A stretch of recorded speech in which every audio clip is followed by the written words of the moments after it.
Hello everyone, welcome to The Inverse Engineer. I'm Tariq Nasser.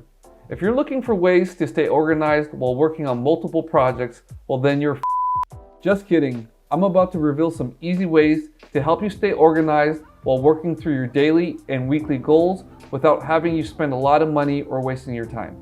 I understand that staying organized can be very frustrating, especially if you're letting yourself and other people down by things constantly falling through the cracks. But don't worry. Today, I'm going to share some simple tips to keep you guys organized for better time management.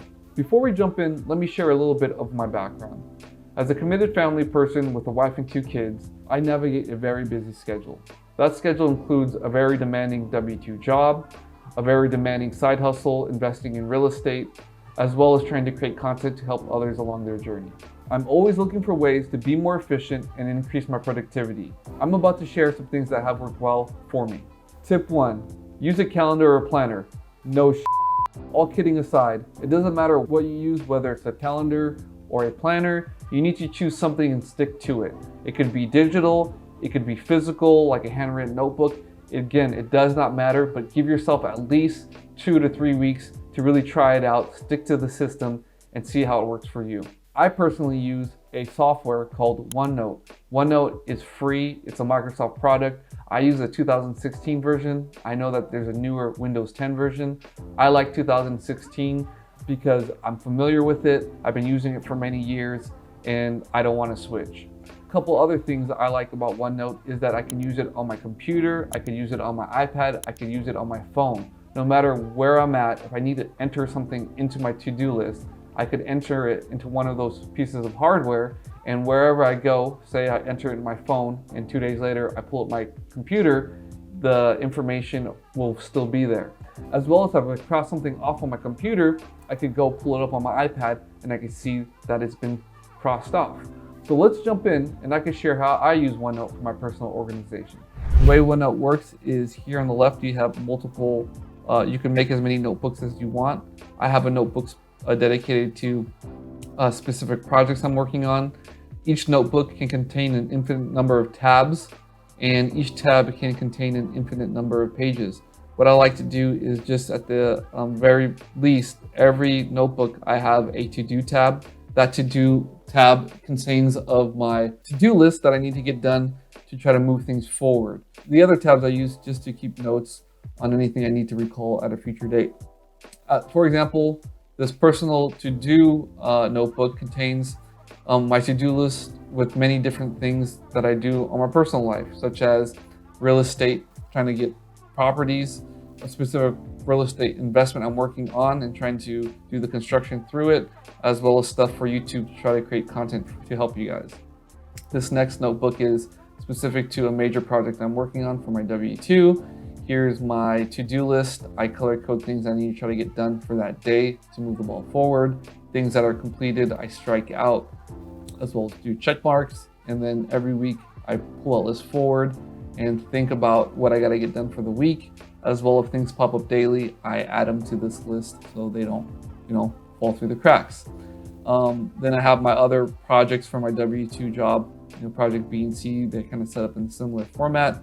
And then I do a work notebook. This work notebook is global items that pertain to project A, B, and C, but not specific to one. So there are things that if I need to do, like for example, a company process that I'm helping define, that company process will help all those projects as well as many others. So that's what I keep in this overall work notebook.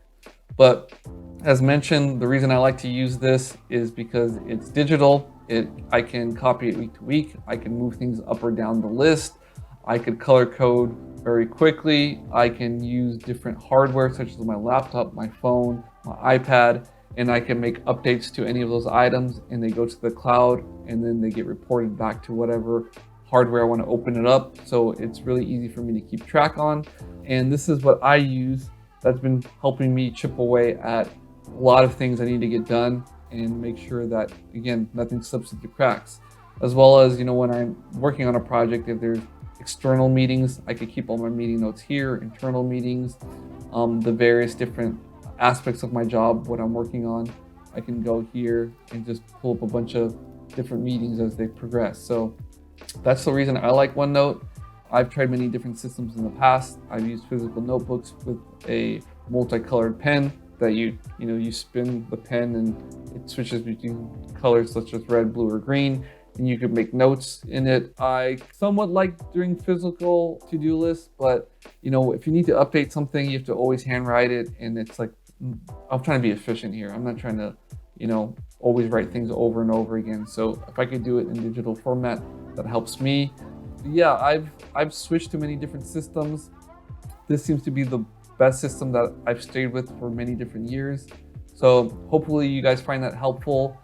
If so, please let me know in the comments. If not, let me know what you guys like to do in the comments. Tip 2, prioritize your tasks. Every morning, I look at my to-do list and I go through the items and I kind of move things around. I bring the most important things to get done that day up to the top of that list, or I use a method of highlighting those items, and I tell myself, okay, for today, I at least need to get these things done. And ideally, it's like you're chipping away at a larger list, but if you get those 3 to 4 things done, depending how hard they are, you're gonna get momentum going to your next day and ideally get towards a lot of goals done for your week. I also say, okay, which ones do I need to do first? And the ones that I choose to do first are usually the ones that consume most of my brain power. In the morning, I'm usually fresh. I can get into a flow state, where later on in the day, I'm kind of like worn out and my mental capacity is a little bit limited. So I try to do smaller, more minuscule tasks that still help me achieve my goals, but are a little bit less labor intense. Tip 3 is avoid multitasking. Multitasking can seem efficient, and it seems that you can get a lot more done if I'm doing a little bit of everything else. More mistakes are usually prone to happen, which will cause you long-term deficiencies because you're gonna have to make up those mistakes. Those mistakes can be very costly, as well as you won't enter a flow state. You'll be constantly having to jump out of one thing into another thing. So avoid multitasking, try to focus on that one thing and try to get that done. Try to turn off your phone, put it on silent mode. Try not to look at emails. Don't even have it up. Just try to get that one task done. Tip 4 is break tasks down into smaller chunks if applicable. As I mentioned before, I start my day by outlining what I need to get done, prioritizing a couple tasks that really are important for that day, as well as also try to move the most brain-consuming tasks to the front of my day. Sometimes those tasks can be pretty overwhelming because it's a very vague, large description. But if I was to take that larger task and break it down to smaller chunks, I could work my way through that task and get to the bigger goal easier. Tip 5 is minimize distractions. As I mentioned before in tip 3, you want to avoid multitasking, which is minimizing distractions, but you also really want to minimize any outside distractions. So no phone, closing the door. I can't really work with music. Some people love to have music in the background. I can't do that. I need to hear myself think. So I really just make sure I'm in a quiet environment. I'm in a flow state. I also use my calendar to do time blocks. So I'll try to make it a goal where I block things out in hour increments that align with my to-do list, that I'm gonna really be focusing on this specific item to do for this specific amount of hour or hours. And literally, I only try to take breaks to stretch, use the restroom, grab some water.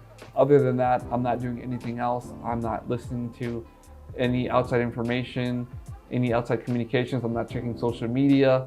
I'm really focusing on that specific item.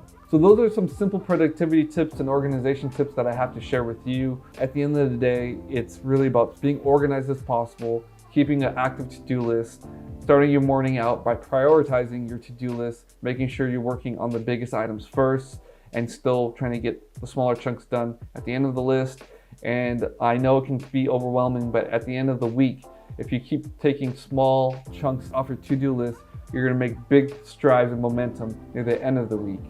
And I hope if you found these videos helpful, please like or subscribe or comment down below. Let me know what works for you. I'm open to always improving and hearing better ideas. Also, if there's any content that you would like me to create specifically to help you guys out, please let me know.